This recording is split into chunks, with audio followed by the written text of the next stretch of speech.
రేవంత్ రెడ్డి గారు ఉత్తమ్ కుమార్ రెడ్డి గారు ఒక రూమ్ లో కూర్చుంటే ఈ సమస్య పరిష్కారం అయిపోతుంది. ఎందుకంటే ఉత్తమ్ కుమార్ రెడ్డి గారేమో శాసన మండలిలో శాసనసభలో సివిల్ సప్లైస్ మినిస్టర్ గా ఆయన చెప్తున్నాడు, గత బీఆర్ఎస్ ప్రభుత్వం 6.5 లక్షల కార్డులు ఇచ్చింది, రేషన్ కార్డులు అని ఉత్తమ్ కుమార్ రెడ్డి గారు ఆన్ ద రికార్డ్ శాసన మండలిలో శాసనసభలో చెప్పారు. కావాలంటే మీరు కూడా రికార్డు తెప్పించుకోవచ్చు ఉంది.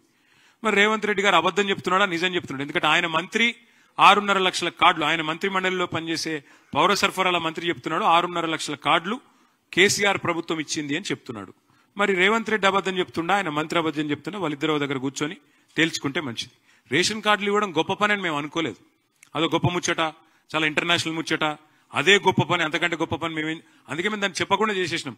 రొటీన్ గా అధికారులతో చేసినాం. మా ఎమ్మెల్యేలు కూడా చాలా మందికి అందులో భాగస్వామ్యం కూడా మేము కల్పించలే. రొటీన్ గా మీ సేవ ద్వారా ఇచ్చేసినాం.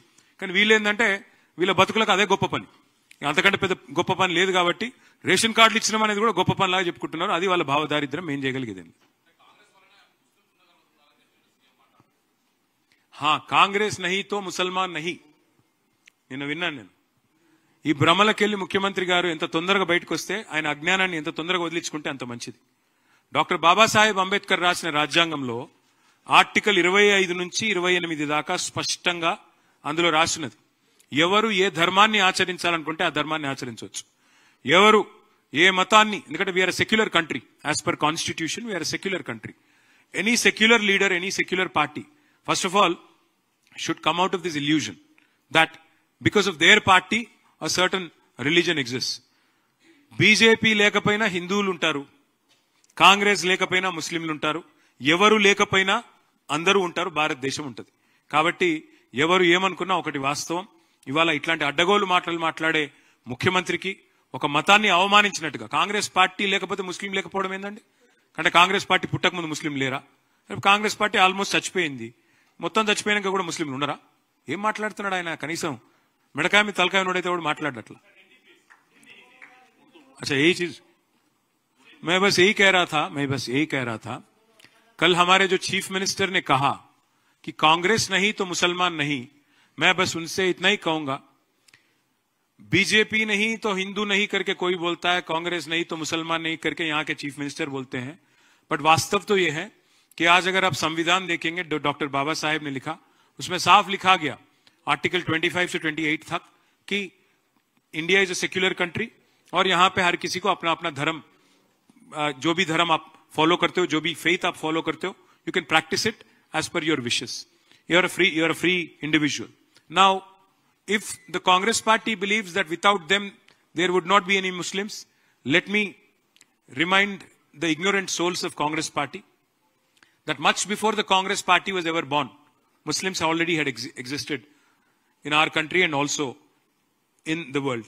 Likewise, if BJP also believes that if they tomorrow don't remain as a political party, Hindus nahi rahenge, Hindu rakshak hum banenge, to wo bhi galat hai.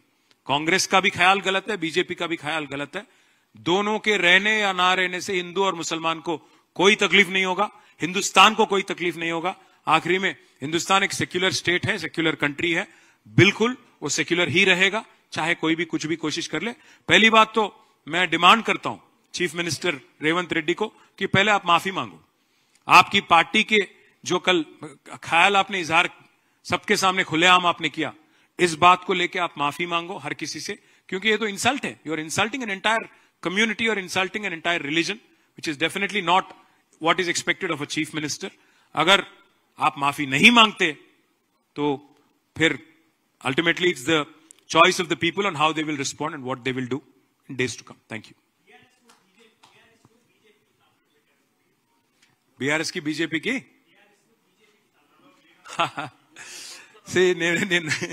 నేనేమంటా అంటే, మీరు ఒకటి చెప్పండి, ఇంతకంటే దృఢమైన బలం ఛోటే బాయ్ బడే బాయ్ బంధం ఎంత దృఢంగా ఉందంటే, ఛోటే బాయ్ వాళ్ళ బమ్మర్దికేమో బడే బాయ్ కాంట్రాక్ట్ ఇస్తాడు. ఛోటే బాయ్ బమ్మర్దికి 1150 కోట్ల కాంట్రాక్టు బడే బాయ్ ఇస్తాడు. బడే బాయ్ ఎంపీకేమో ఛోటే బాయ్ 1350 కోట్ల కాంట్రాక్ట్ ఇస్తాడు. ఛోటే బాయ్ మంత్రివర్గంలోని మంత్రి మీద ఈడీ రైడ్ అవుతుంది సంవత్సరం కింద. మరి బడే బాయ్ ఇప్పటి వరకు కేసు పెడతలేడు, సంవత్సరం తర్వాత కూడా కనీసం ప్రెస్లకి వెళ్ళి బయటికి చెప్తలేడు. ఛోటే బాయ్ ఏం చేసిండు, బడే బాయ్ ఇషారా మీదకి వెళ్ళి సిబిఐకి అప్పచెప్పిండు కాళేశ్వరం. సిబిఐని రాహుల్ గాంధీ ఏమో బూతులు తిడతాడు, మరి రేవంత్ రెడ్డి ఏమో సిబిఐకి అప్పచెప్తున్నాడు. ఇంతకంటే చోటే బాయ్ బడే బాయ్ బంధానికి నిదర్శనం ఏం కావాలి మీకు? ఇంకొక మాట నేను అడిగేది, వక్ఫ్ అమెండ్మెంట్ బిల్లు పార్లమెంట్ లో బీజేపీ ప్రవేశపెట్టింది.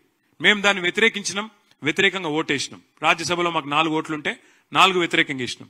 మొత్తం అయినప్పటికీ బీజేపీకి బలం ఉంది కాబట్టి, ఎన్డీఏకి బలం ఉంది కాబట్టి వాళ్ళు బిల్లు పాస్ చేశారు. పాస్ చేసినాక 28 రాష్ట్రాలు ఉంటే భారతదేశంలో ఫస్ట్ గవర్నమెంట్ వక్ఫ్ అమెండ్మెంట్ బిల్లు వెంటనే అమలు చేయాలని జీవో తెచ్చిన ఫస్ట్ గవర్నమెంట్ ఛోటేబాయి గవర్నమెంట్. బడేబాయి బోలే, ఛోటేబాయి లాలియే.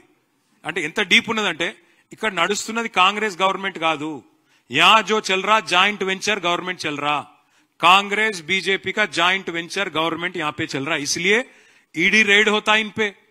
कौन? पोंगुलेटी श्रीनिवास रेड्डी तेलंगाना रेवेन्यू मिनिस्टर पे केस नहीं बनता, ईडी नहीं बोलती, मिनिस्टर मुंह नहीं खोलता. अब रेवंत रेड्डी के साले साहब को अमृत स्कीम में टेंडर मिलता 1100 करोड़ का, और यहाँ पे बीजेपी एमपी साहब को 1350 करोड़ का काम रेवंत रेड्डी साहब देते. सीबीआई एक बीजेपी की तोता है बोल के हमारे राहुल गांधी साहब बोलते, फिर वही तोते को रेवंत रेड्डी साहब कालेश्वरम केस देते. तो छोटे भाई बड़े भाई का जो बंधन है, जो अजब प्रेम की गजब कहानी है, ये शायद ही हिंदुस्तान में कहीं और आपको देखने को नहीं मिलेगा. एक जबरदस्त फेविकॉल बॉन्ड जो है आज अगर किसी के बीच में है तो छोटे भाई बड़े भाई के बीच में है. और छोटे भाई जाके कब बड़े भाई के पार्टी में मिलेंगे आप लिख लो, 1-1.5 साल के अंदर वो भी हो जाता, दोनों एक हो जाते. आप बेफिक्र रहो. లక్ష డబుల్ బెడ్రూమ్లు అన్నారా? ఆయన గృహ నిర్మాణ శాఖ మంత్రేనా? 2 ఏళ్ల నుంచి ఆయన మంత్రి కదా. మా శ్రీనివాస్ యాదవ్ గారిని గిట్లనే గతంలో అడిగితే నువ్వు రా అని చెప్పి బట్టి విక్రమార్క అప్పుడు సిఎల్పి లీడర్, ఆయన మంత్రి సీనన్న పోతే మధ్యలోకి వెళ్ళి తట్టబుట్ట వారిసి పారిపోయాడు. ఎవరు? బట్టి. పొంగులేటి శ్రీనివాసరెడ్డి నిజంగానే గృహ నిర్మాణ శాఖ మంత్రి అయితే ఒకసారి రివ్యూ చేసుకుంటే మంచిది, ఆయనకి సిగ్గుపోతుంది. లేకపోతే ఒకటే కాడ కొల్లూరులో 17,000 ఇండ్లున్నాయి, కొద్దిగా అవతల పోతే నాగులపల్లిలో ఇంకో 5,000 ఇండ్లున్నాయి, కొద్దిగా కిందికి పోతే ఇంకో 6,000 ఇండ్లున్నాయి. ఒక్కసారి చూసుకుంటే మంచిది. ఎందుకంటే ఆయన గృహ నిర్మాణ శాఖ మంత్రి, మాట్లాడేటప్పుడు అజ్ఞాన ప్రదర్శన చేయకుంటే ఆయనకే మంచిది. అంటే ఎంత అజ్ఞాని రేవంత్ రెడ్డి అని చెప్పనికి ఇది ఒక ఉదాహరణ. ఫార్ములా ఈ కేసులో ప్రాసిక్యూషన్ కి అనుమతి కోరినరు గవర్నర్ను. గవర్నర్ ఇప్పుడు అనుమతి ఇచ్చిండు. ప్రాసిక్యూషన్ కి అనుమతి ఇచ్చుడు అంటే ఏంది? నన్ను ప్రాసిక్యూట్ చేయమనే కదా. ఇక మళ్ళీ ఛార్జ్ షీట్ వేసినాక మళ్ళీ ఆయన దగ్గరికి ఎందుకు పోవాలి? అసలు విషయం లేదు కాబట్టి, ఛార్జ్ షీట్ లో అసలు విషయమే లేదు కాబట్టి, అదొక తుపేలు లొట్టపీస్ కేసు కాబట్టి దాన్ని ఏం చేసిండు?